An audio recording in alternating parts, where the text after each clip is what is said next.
नमस्कार छात्रों, मैं डॉक्टर रमाकांत आप सभी छात्रों का अपने इस channel the chemistry with doctor Ramakant में स्वागत करता हूं। छात्रों, इसके पिछले वाले लेक्चर में मैंने पढ़ा राउल्ट के नियम के आधार पर विलयनों का वर्गीकरण, जिसमें आदर्श विलयन व अनादर्श विलयन दोनों प्रकार के विलयनों के लिमिटेशंस, उदाहरण को अच्छे से पढ़ा और समझा छात्रों। अब नेक्स्ट छात्रों चल रहा हूँ अणुसंख्यक गुणधर्म, विलयनों के अणुसंख्यक गुणधर्म।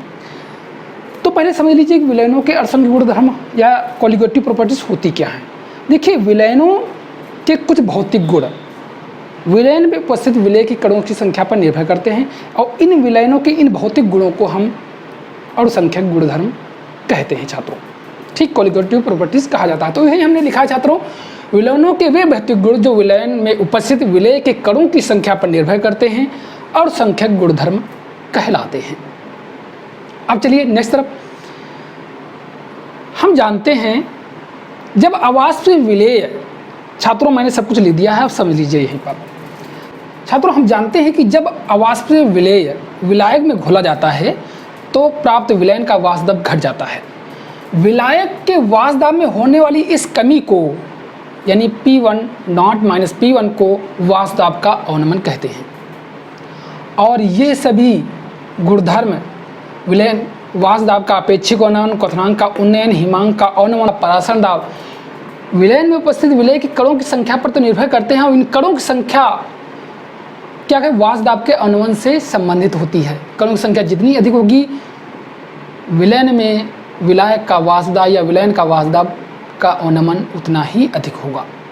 ठीक छात्रों, अब विलयन का वाष्प दाब का अवनमन होता क्यों है हमने लिख दिया, हम जानते हैं। हो सकता है आप न जानते हो, हम तो जानते हैं छात्रों। हम जानते हैं कि अवाष्पीय विलय को विलाय में घोला जाता है तो प्राप्त विलयन का वाष्प दाब घट जाता है। क्यों, ऐसा क्यों होता है, जरा समझ लीजिए। आइए, जैसे एक ये पात्र है छात्रों और ये पात्र ऊपर से बंद है, इसमें जल भरा हुआ है। समझ लीजिए जरा, यहाँ जल भरा हुआ है। शुद्ध अवस्था में जब जल भरा होता है तो इसमें कोई कंपोनेंट नहीं होता और ये इसके अणु वाष्प अवस्था में ऊपर अच्छे से आ जाते हैं। ठीक, ये अणु यहाँ पर वाष्प अवस्था में आ जाते हैं। लेकिन अगर इसमें कोई अवाष्पशील विलेय, जैसे हम लिखे थे अवाष्पशील विलेय घोल दिया जाए, जैसे दूसरा हम यहाँ पर देख रहे हैं, इसे भी बंद कर दीजिए। ये शुद्ध विलायक का है, विलायक। अब जब इसमें कोई अवाष्पीय विलेय, मान लीजिए चीनी डाल दी जाए या कोई चीज़ डाल दी जाए, तो जैसे ही जल है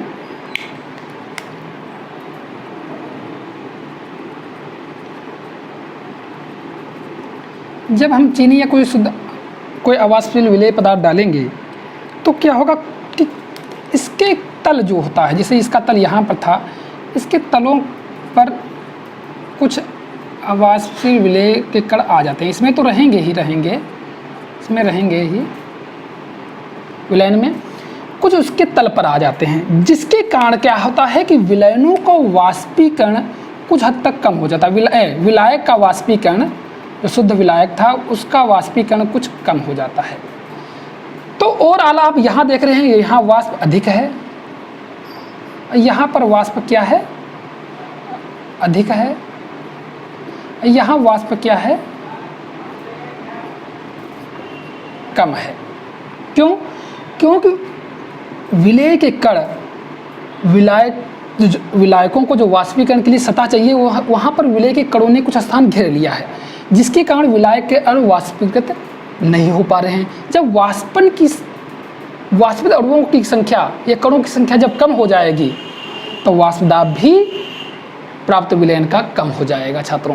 तो इसलिए शुद्ध विलायक का वाष्प दाब विलयन की अपेक्षा अधिक होता है, या हम कह सकते हैं विलयन का वाष्प दाब शुद्ध विलायक की अपेक्षा कम होता है। यानी इसका वाष्प दाब कम होगा, वेपर प्रेशर इसका अधिक होगा।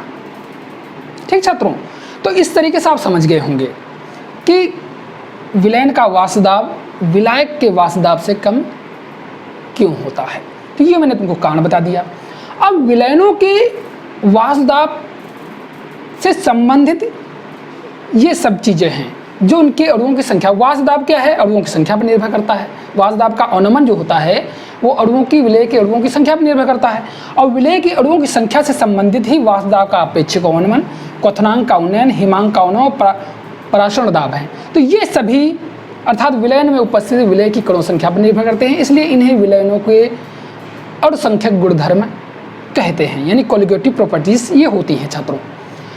अब हम इन प्रत्येक प्रकार की कोलिगेटिव प्रॉपर्टीज को डिफाइन करेंगे, अच्छे से समझाएंगे, उदाहरण सहित समझाएंगे, और इनसे संबंधित बोर्ड परीक्षाओं में न्यूमेरिकल्स भी आते हैं छात्रों, उनको भी समझाएंगे। तो अब हम इसकी कड़ी में हम चल रहे हैं वासदाब का आपेक्षिक अवनमन क्या है। इसको शुरुआत करते हैं वासदाब का आपेक्षिक अवनमन। हमने यहाँ बताया कि वासदाब का अवनमन क्या होता है। जब हम किसी अवाष्पीय विलेय को विलायक में घोलते हैं तो प्राप्त विलयन का वासदाब कम होता है, इस कमी को वासदाब का अवनमन कहते हैं। अब यही चीज़ यहाँ पर भी हम थोड़ा समझाने की कोशिश करें, पढ़ने की कोशिश करना। ये बहुत शॉर्टकट में संक्षेप में लिखने की कोशिश किया छात्रों। जरा यहाँ पर देखिए, जैसे ये वासदाब का अवनमन था, पहले इसको थोड़ा डिफाइन करते हैं फिर समझाते हैं। अच्छा देखिए, यदि हम किसी अवाष्पीय विलेय को विलायक में घोलते हैं, अवाष्पीय समझने की कोशिश करना, अवाष्पीय विलेय को विलायक में घोलते हैं तो विलायक का विलयन में वासदाब शुद्ध विलायक के वासदाब से कम होता है, जो हमने यहाँ समझा दिया। विलायक के वासदाब में अवनमन यानी कमी तथा शुद्ध विलायक के वासदाब का अनुपात वासदाब का आपेक्षिक अवनमन कहलाता है। जैसे वासदाब की कमी ये हमने बताया, यानी देखिए यहाँ आपेक्षिक अवनमन का सूत्र समझ लीजिए कैसे क्या होता है। ये शुद्ध विलायक का वासदाब था और ये जब विलयन में था उसका वासदाब था, विलायक का विलयन में वासदाब, ये वासदाब का अवनमन हो गया।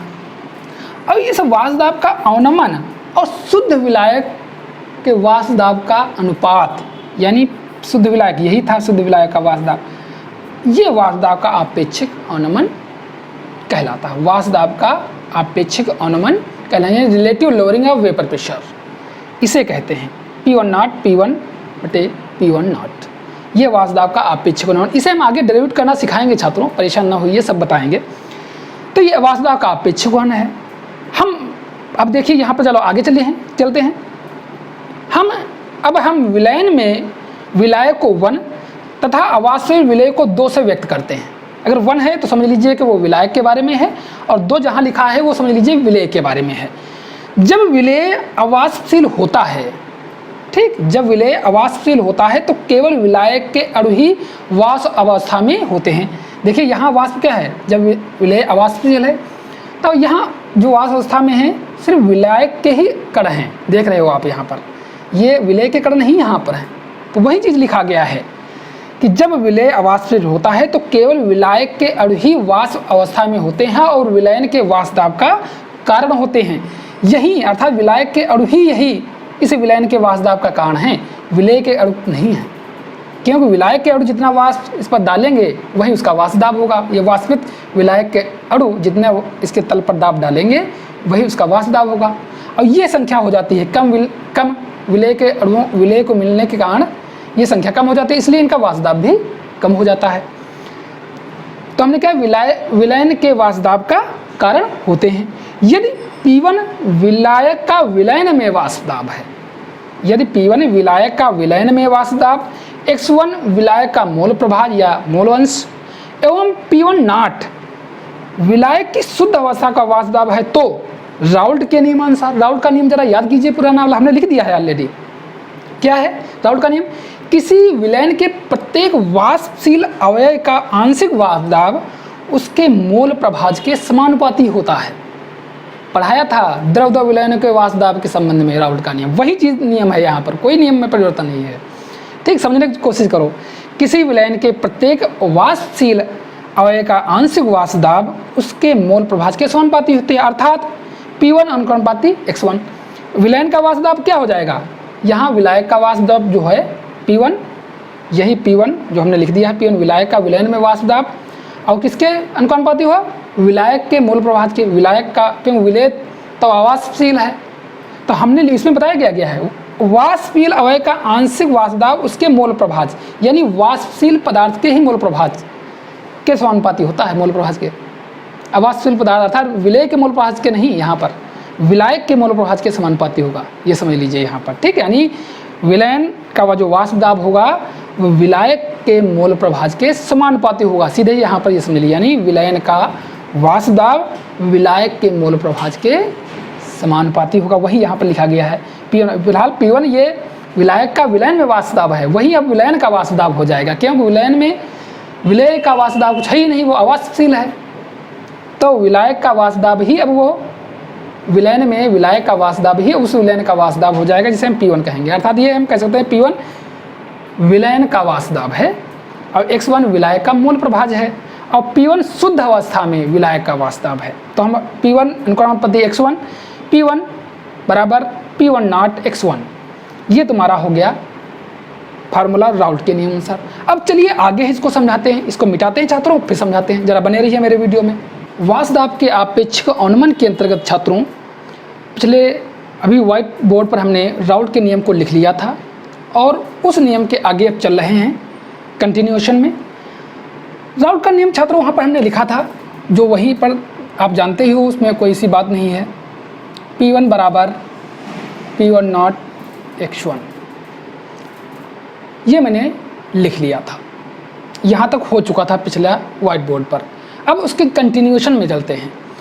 विलायक के वाष्प दाब में अवनमन क्या होगा, शुद्ध विलायक के वाष्प दाब से विलयन का वाष्प दाब घटा दिया जाए, तो शुद्ध विलायक का वाष्प दाब तुम्हारा है P1 नॉट। अब P1 जो है, अब यह विलयन का वाष्प दाब है। P1 क्या है, विलयन का वाष्प दाब है, P1 नॉट शुद्ध विलायक का वाष्प दाब है, हमने घटा दिया।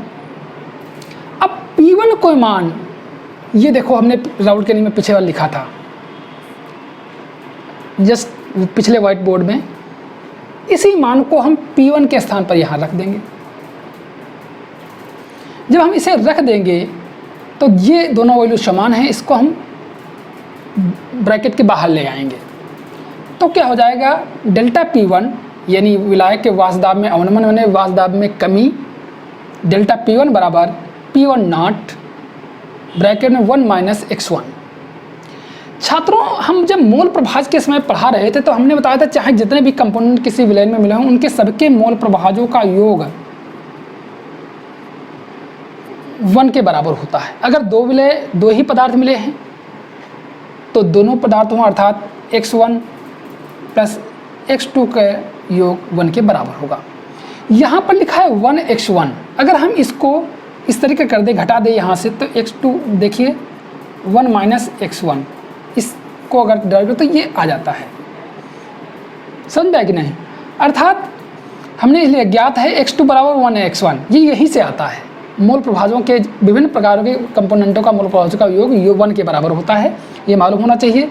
इसीलिए हमने ज्ञात बड़ा है X2 बराबर 1 माइनस X1, तो यही चीज़ है, हम यहाँ से इसे निकाल सकते हैं। अब इसी चीज़ को हमने इसके स्थान पर डाल दिया है के मान को उपयुक्त समीकरण में रखने पर। थोड़ा दिमाग लगाना छात्रों, ये मान जो है X2 के बराबर होता है। हमने फिर से बताया कि विभिन्न कंपोनेंटों का योग 1 होता है, तो अब हम X2 का मान निकाल लें या X2 को बाहर कर लें तो X1 माइनस X1 बराबर X2 हो जाएगा, और इस के बराबर ये है तो ये X2 के बराबर हो जाएगा। तो वही X2 बराबर 1x के मान को उपयुक्त समीकरण में रखने पर जब हम रख देंगे तो ये समीकरण में प्राप्त हो जाएगी।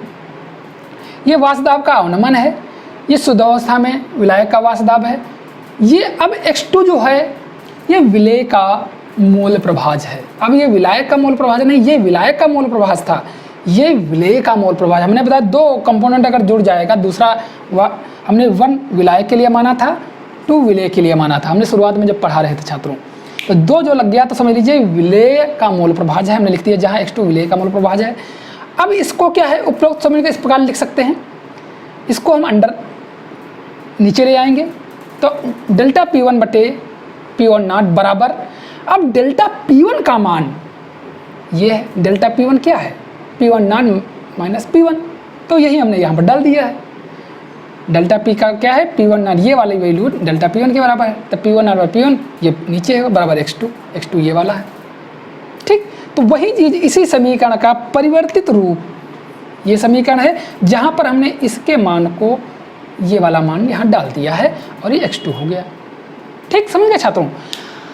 अब इससे क्या लग गया है जरा, अब देखिए ये रूप हम मोस्टली बुकों में मिलता है, डायरेक्ट ऐसे डायरेक्ट यही इसको लिख दिया जाता है शुरुआत में, जो कि गलत तरीका है, ये रियल तरीका। अब हमने राउल्ट के परिवर्तित नियम को देख लिया है, अब वही हमने यहाँ पर लिख दिया है। समीकरण में बाईं ओर लिखा गया पद विलायक के वाष्पदाब का आपेक्षिक अवनमन कहलाता है, अर्थात ये पार्ट यानी ये पार्ट जो बाएं तरफ पार्ट है ये वाष्पदाब का आपेक्षिक अवनमन कहलाता है। इसलिए हमने वाष्पदाब का आपेक्षिक अवनमन क्या डिफिनेशन दिखाई थी कि वाष्पदाब के विलायक के वाष्पदाब का अवनमन तथा शुद्ध विलायक के वाष्पदाब का अनुपात इस विलयन का वाष्पदाब का आपेक्षिक अवनमन कहलाता है। यानी तो वही हमने लिखा गया वाष्पदाब का आपेक्षिक अवनमन कहलाता है। अतः इस प्रकार विलयनों में राउल्ट के नियम का परिवर्तित रूप निम्न प्रकार है। अब जरा इसका वाष्पदाब का आपेक्षिक अवनमन ये हो गया, ठीक। तो वाष्पदाब का आपेक्षिक अवनमन विलयन में उपस्थित विलय के मोल प्रभाज के बराबर है। x2 क्या है, विलय का मोल प्रभाज है। तो बस यही नियम आ गया। इस नियम को बहुत सी पुरानी बुकों में डायरेक्ट पहले लिख देते हैं, जबकि तरीका ये है उससे डेराइव्ड किया गया है पूर्व राउल्ट के नियम से इस नियम को। तभी हमने छात्रों को बताया था कि मेरे साथ बने रहिए, मैं बताऊंगा किस तरीके से उस नियम से इस नियम को बनाया गया है, उस नियम से इस नियम को किस प्रकार परिवर्तित किया गया है, क्योंकि यह नियम अवाष्पशील विलेय जब वाष्पशील विलायक में घोला जाता है, ठीक, उस परिप्रेक्ष्य में है। तो वही हमने लिख दिया है। तो ये राउल्ट के नियम का परिवर्तित रूप है। जरा क्या है, विलायक के वाष्पदाब का आपेक्षिक अवनमन विलयन में उपस्थित विलय के मोल प्रभाज यानी x2 के बराबर होता है। ये बुकों में अक्सर मिलता है। उपरोक्त समीकरण को निम्न प्रकार लिख सकते हैं। जरा इसी को ले आइए, यहाँ पर देखिए ले आए। अब ये हम मोलों की संख्या डाल दिए n2 बटे n1 plus n2। n1 n2 क्या है, हमने लिख दिया है ये x2 मोल प्रभाज है, मोल प्रभाज विलय का। तो n2 बटे n1 प्लस n2 ये x2 चूँकि विलय का मोल प्रभाज है तो विलय के मोल प्रभाजों को हमने यहाँ पर डाल दिया है। जहाँ n1 व n2 क्रमशः विलयन में उपस्थित विलायक व विलय के मोलों की संख्या है। समझिए छात्रों, ये हमने जो ये था ये मोल प्रभाज था, मोल प्रभाज को हमने यहाँ पर डाल दिया है डायरेक्ट। तो मोल प्रभाज क्या होता है, विलय का मोल प्रभाज विलय के मोलों की संख्या बटे विलयन में उपस्थित सभी मोलों की संख्या यानी विलायक व विलय दोनों मोलों की संख्या का अनुपात होता है। तो उसको हमने डाल दिया यहाँ पर। n1 व n2 विलायक व विलय की मोलों की संख्या है। तन विलयनों के परिप्रेक्ष्य में n2 यानी विलय के मोलों की संख्या विलायक के मोलों की अपेक्षा बहुत कम होती है। तो इस सूत्र में हम यहाँ पर जो नीचे वाला पार्ट है यहाँ n2 को हटा देंगे, क्यों, बहुत कम होगा, नगण्य होगा। तो उसी लिख दिया तन विलयन के लिए n2 का मान बहुत कम होता है, लेस देन n1, तो उसको हम इग्नोर कर देंगे। तो ये फार्मूला परिवर्तित क्या हो जाएगा, P1 नॉट माइनस P1 बटे P1 नॉट बराबर n2 बटे n1। यहाँ पर अब n1 रह जाएगा, n2 हट जाएगा। अब ये मोलों की संख्या है। मोलों की संख्या क्या होता है, विलय का द्रव्यमान या कोई भी पदार्थ का द्रव्यमान बटे उसका मोलर द्रव्यमान या अणुभार या आणविक द्रव्यमान। तो ये हमने डाल दिया यहाँ पर मोलों की संख्या के परिवर्तित फार्मूला। इसको फाइनलाइज कर दिया तो ये निकल आया। तो और हम नीचे लिख दिया P1 नॉट माइनस P1 बटे P1 नॉट बराबर W2 गुणे M1 बटे W1 गुणे M2। जहाँ फिर से हम लिखे दे रहे हैं सब चीज़ों को, आप फिलहाल इन चीज़ों को भी बता दे रहे हैं सबको। P1 नॉट शुद्ध विलायक का वाष्पदाब, P1 विलयन का वाष्पदाब, W1 विलायक का द्रव्यमान ग्राम में होता है मोस्टली, W2 विलय का द्रव्यमान, M1 विलायक का मोलर द्रव्यमान, ये आणविक द्रव्यमान के समान भी होता है तो इसे आणविक द्रव्यमान भी कह सकते हैं। M2 विलय का मोलर द्रव्यमान, ये भी मोलर द्रव्यमान आणविक द्रव्यमान के बराबर होता है। अणुभार भी इसे कभी कभी डिफाइन किया जाता है, अणुभार की संख्या के बराबर होता है। तो इस प्रकार से छात्रों इससे संबंधित बहुत से न्यूमेरिकल तुम्हारी बोर्ड परीक्षाओं में अक्सर आ जाते हैं छात्रों। मोस्टली उसमें क्या पूछा जाता है, जो विलय है उसका मोलर द्रव्यमान पूछ दिया जाता है, यानी अणुभार पूछा जाता है या आणविक द्रव्यमान पूछ दिया जाता है विलय पदार्थ का आपके न्यूमेरिकल्स के रूप में। तो चलिए एक न्यूमेरिकल्स को भी आपके लिए समझा देते हैं छात्रों। तो बने रहिए मेरे साथ, इसको मिटाते हैं, न्यूमेरिकल्स को भी इससे संबंधित, इस फार्मूले से संबंधित न्यूमेरिकल को भी एक समझा के जाते हैं छात्रों। ठीक, चलिए बने रहिए मेरे साथ छात्रों। अब चलते हैं वाष्पदाब के आपेक्षिक अवनमन से संबंधित कुछ न्यूमेरिकल्स आते हैं आपकी बोर्ड परीक्षाओं में। इनमें से एक महत्वपूर्ण न्यूमेरिकल आपके लिए यहाँ पर लिखा हूँ छात्रों। ये वाष्पदाब के आपेक्षिक अवनमन से संबंधित राउल्ट का नियम जो है जो आप फाइनलाइज कर रहे हैं अभी जस्ट पहले व्हाइट बोर्ड पर, उससे संबंधित ये न्यूमेरिकल है।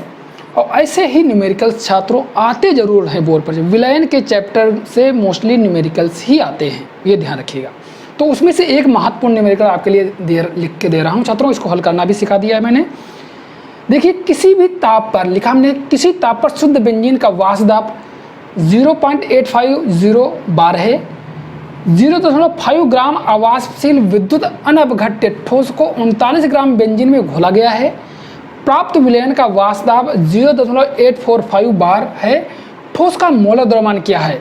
बेंजीन का मोलर द्रव्यमान यहाँ पर दिया हुआ है। तो हमने छात्रों पहले भी कई वीडियो में बताया है कि जब आप भी ऐसे न्यूमेरिकल को हल किया करिए तो सूत्र को याद अगर है, आपको नहीं है तो उसे बनाना सीख लीजिए, ठीक।